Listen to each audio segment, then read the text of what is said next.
We're going to work on the elementary algebra portion of the ACT. This is the second of 6 parts.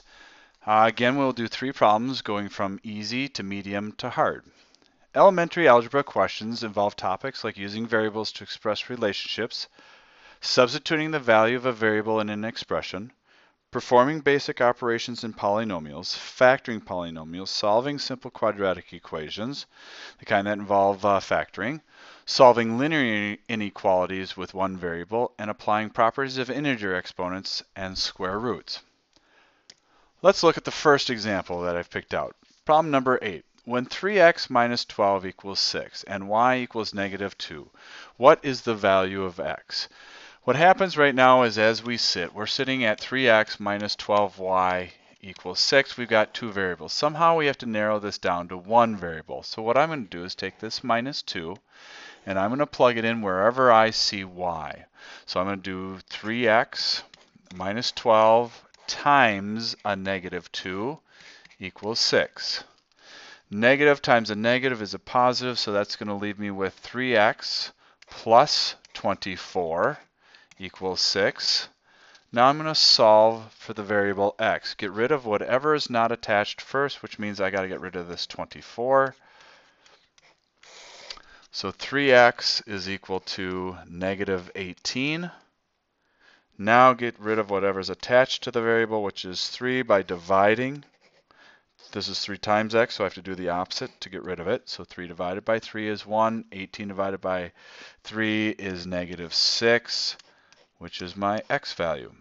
Go up here, G. G is my best answer for that one. That's a regular algebra, elementary algebra problem. Number 14, this will be your medium problem for elementary algebra. For what value of x is 3x plus 5 equal to 2x minus 6? For this scenario, we have one variable x. So first thing I'm going to do is go ahead and distribute this 3x through to both numbers. And I get 3x plus 15 is equal to, then distribute the 2 into both, and we get 2x minus 12. I see we're down to one variable, so let's combine like terms. Let's bring the x over by subtracting 2x. So I'm left with x, because 3x minus 2x is 1x, plus 15 equals minus 12. Don't forget about that negative, bringing that down with you. I got to get rid of this plus 15 by subtracting 15. So that leaves me with x on the left side and minus 27 on the right side. So my answer is going to be K.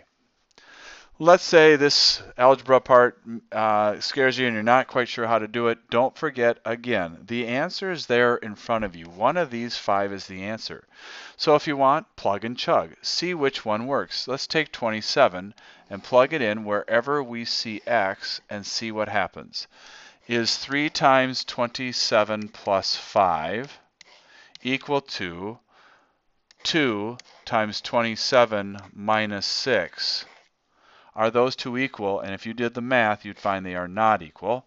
So F is not a possibility. And you would continue to do that through G. You'd find that doesn't work, H doesn't work, J doesn't work, but minus 27 in there would work.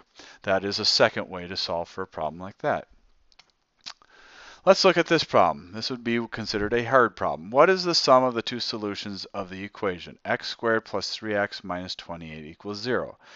I notice right away this is a trinomial and it's a quadratic, so we have to go through and factor to solve for our solutions. So the first thing I'm going to do is notice that we've got x squared plus 3x minus 28, and I know I have to factor, so I'm going to break out the factors. This is a 1 in front of it, so this has got to be x and x.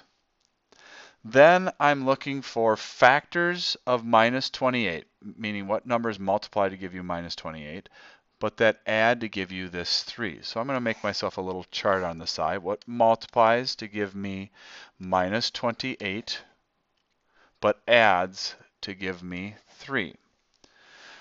First thing I would suggest you do is look for numbers that are factors of 28. Let's just throw out 14 and 2. Can I ever add or subtract 14 and 2 to get a number like 3? And you'd find that that's not going to happen. It won't work. So let's look at another factor. How about 7 and 4? 7 times 4 is 28. Well, if I can mess around with those numbers, I can get a 3 out of that. So I bet that's going to be my two solutions. So let's take and do minus 7 and plus 4. When I add those, it gives me a minus 3, but I want a plus 3, so that doesn't work. So let's just change the symbols, 7 and a minus 4. Multiply, give me minus 28, but add to give me a plus 3. There we go. There's my solution. Now take these two numbers and plug them in. This will be plus 7. This number just goes here. This will be minus 4. This number just went there. But they want for the two solutions, and they want the sum of it. So it means I've got to add them together. So let's solve. X plus 7 equals 0, and x minus 4 equals 0. To find the solution, I need to separate them and solve. Get x by itself by subtracting 7, so I get x is minus 7, and then bring the 4 over, so I get x equals a positive 4. Add minus 7 plus 4, and that gives me minus 3, because I have to add the two solutions. My answer up here is going to be C. So let's say you get stuck and you go, I don't remember how to factor, but I do remember the quadratic formula. Let's try the quadratic formula. X equals negative b plus or minus the square root of b squared minus 4ac all over 2 times a. A is 1, B is 3, and C is minus 28. Let's fill them in. Minus 3 plus or minus the square root of 3 squared, B squared, minus 4 times A, which is 1, times C, which is minus 28. All over 2 times 1. Let's simplify it a little bit further. Minus 3 plus or minus the square root of 9 plus 112.